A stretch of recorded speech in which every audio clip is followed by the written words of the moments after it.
Oke teman-teman, assalamualaikum warahmatullahi wabarakatuh ya.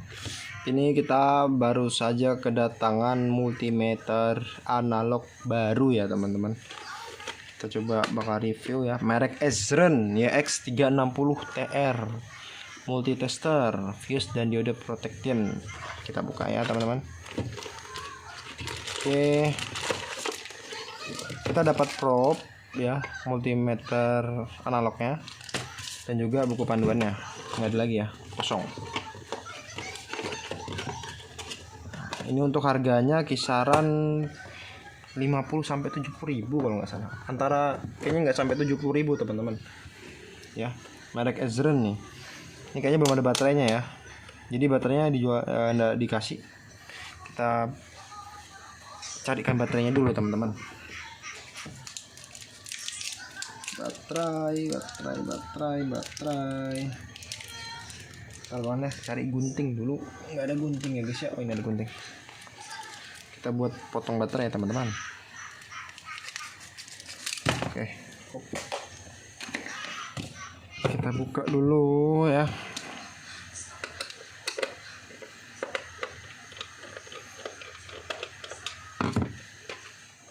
Ini bentuk kedalamannya ya teman-teman.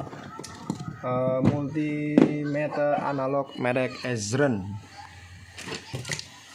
Nah, di sini dia bisa pakai dua jenis baterai, yang 9 volt yang kotak itu ya, dan juga yang 1,5 yang seperti ini. Kita ada yang ini, kita pasangin aja teman-teman. Kita potong.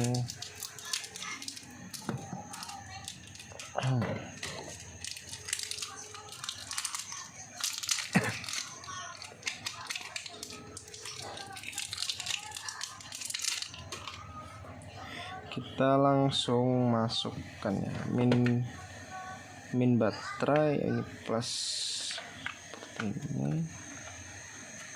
ini seperti ini, kayak kendor ya.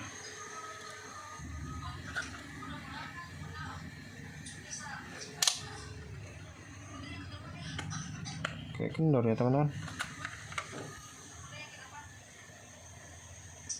Betul nggak ini? Pakai baterai kecil, benar. Kita pasang dulu ya guys.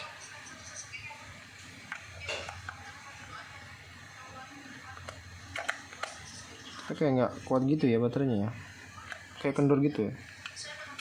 Coba kita congkel sedikit ini, yang ini deh boleh. Tuh kan kendor tuh.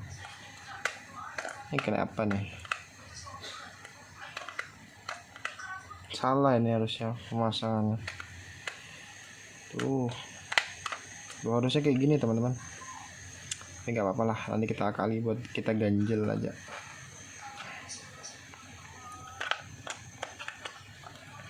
Ini kalau ditutup kehalang lah ya.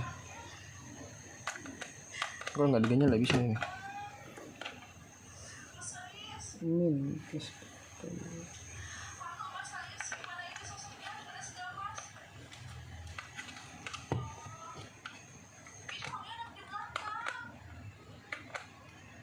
Apa pakai baterai kotak juga ya? Jadi saya belikan baterai kotak ya.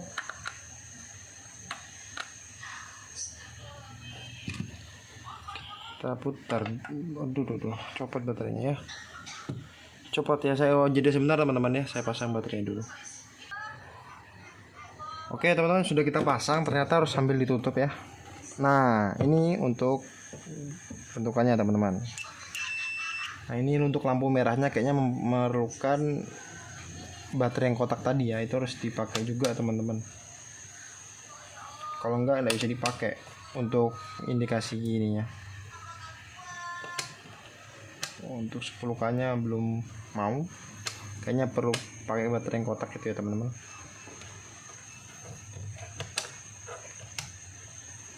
Oh mau.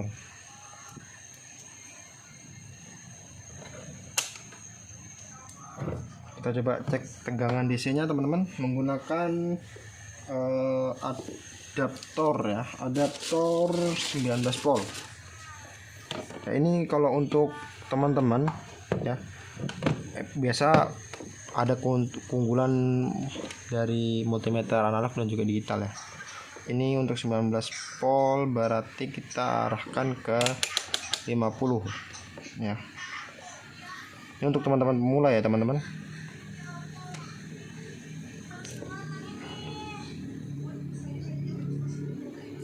Teman-teman pemula, kita cek lagi apakah 19 volt.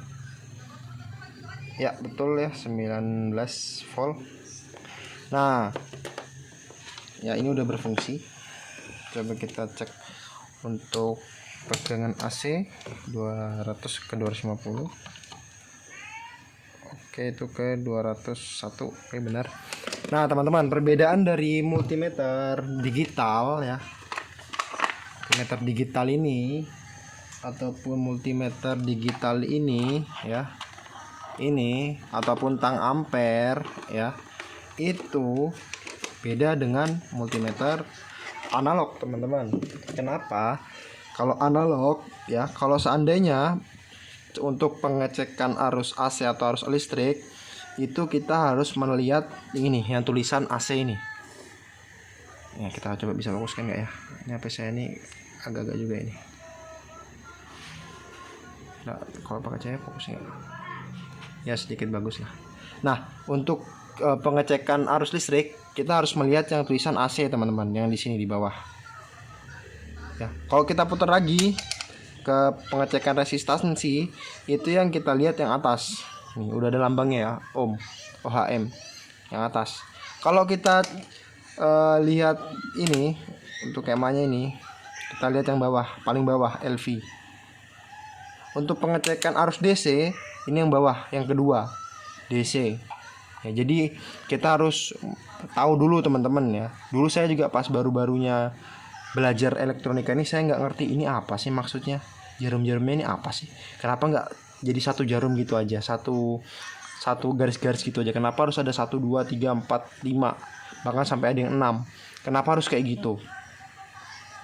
Nah karena ini masih analog teman-teman, jadi harus di setting ya. Misalnya kayak gini ya, kita ngecek resistansi nih, kita di sini set. Nah ini harus kita kalibrasi dulu teman-teman, ini kan nggak pas di 0, kita harus turunkan lagi, paskan di 0 sampai benar-benar pas, baru kita lakukan pengukuran. Kalau seandainya dikali 1 sudah pas ini, tapi kalau dikali 10 misalnya tuh belum pas, dipaskan lagi teman-teman, turunkan lagi. Jadi setiap pengukuran resistansi ya itu harus teman-teman kalibrasi lagi, teman-teman harus disetting lagi manual. Beda dengan halnya multimeter analog, multimeter digital. Kalau multimeter digital tinggal ditancepin, arahkan probe-nya misalnya ke kapasitor ataupun ke resistor, tinggal tempelkan, nanti dia bakal langsung terbaca ya. Dia bakal langsung terbaca di sini, di layarnya sini. Kalau ini enggak teman-teman, kita harus ngeliatin dulu bener-bener angka-angkanya. Yang di sini misalnya jatuhnya ke 250 volt. Mungkin di sini kita sudah benar, atau 245 atau 43, itu harus kita lihat betul-betul ya.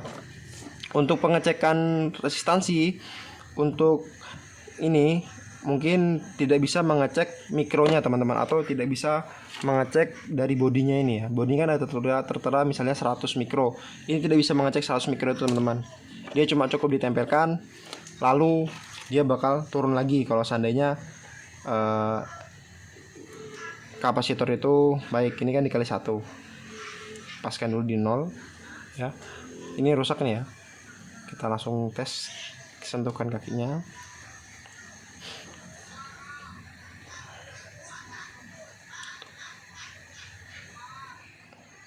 Tuh dia nggak naik ya,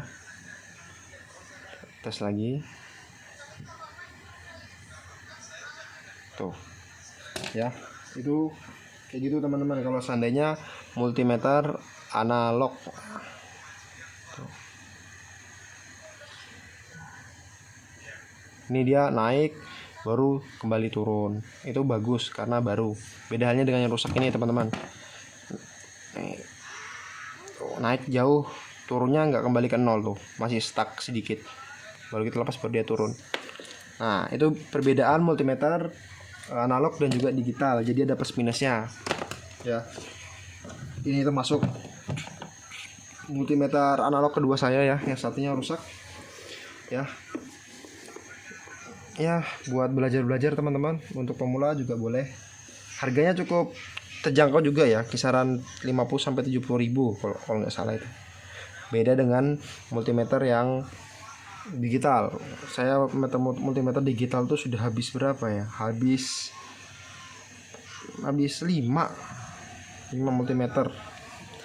Ada yang dipinjam teman nggak dibalikin, ada yang dipinjam buat hari itu tiba-tiba orangnya hilang, ada juga yang ketinggalan pas kerjain proyek-proyek teman-teman. Jadi multimeter digital di rumah saya ini cuma sisa 3 analog ini yang kedua, yang satunya rusak. Oke, sekian untuk video kali ini ya, semoga bermanfaat. Oke, semoga bermanfaat teman-teman. Assalamualaikum warahmatullahi wabarakatuh.